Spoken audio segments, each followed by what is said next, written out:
कोपरगाव शहर पोलिसांनी अवैध गौण खनिज वाळू उपसा व वाहतुकीविरोधामध्ये धडक कारवाई करत दाऊज बुद्रुक परिसरातून विना नंबर स्वराज्य ट्रॅक्टर ट्रॉली व वाळूसह सुमारे 5,05,000 रुपयांचा मुद्देमाल जप्त केला आहे। या प्रकरणी 2 जणांविरुद्ध गुन्हा दाखल करण्यात आला असून ट्रॅक्टर चालकाला पोलिसांनी ताब्यात घेतले आहे। या कारवाईमुळे परिसरातील अवैध वाळू माफियांचे धाबे जाणले आहे। पोलिसांनी दिलेल्या माहितीनुसार दिनांक 5 ऑगस्ट 2026 रोजी कोपरगाव तालुक्यातील दाऊज बुद्रुक परिसरातील गोदावरी नदी पात्रातून अवैधरित्या वाळूचा उपसा करून वाहतूक केली जात असल्याची माहिती कोपरगाव शहर पोलिसांना मिळाली होती।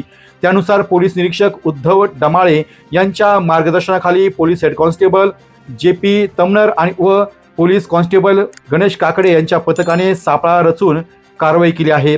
कारवाई दरम्यान पोलिसांनी विना नंबर स्वराज्य ट्रॅक्टर ट्रॉली व त्यामधील वाळू जप्त केली असून जप्त केलेले ट्रॅक्टर व ट्रॉली वाळूसह एकूण सुमारे 5,05,000 रुपयांचा मुद्देमाल पोलिसांनी ताब्यात घेतला आहे। या प्रकरणी पोलीस कॉन्स्टेबल गणेश काकडे यांनी कोपरगाव शहर पोलीस ठाण्यात फिर्याद दिली असून त्यावरून रिंकू सतीश माळी व तेजस गुरसळ दोघे राहणार दाऊज खुर्द तालुका कोपरगाव यांच्या विरुद्ध विविध कलमांन्वये गुन्हा दाखल करण्यात आला असून पोलिसांनी ट्रॅक्टर चालकाला ताब्यात घेतले असून पुढील तपास शहर पोलीस करत आहे। कोपरगाव शहर पोलिसांकडून अवैध गौण खनिज उत्खनन व वाहतूक विरोधामध्ये यापुढेही अशाच प्रकारच्या कठोर कारवाया सुरू राहणार असल्याचे सांगण्यात आले आहे।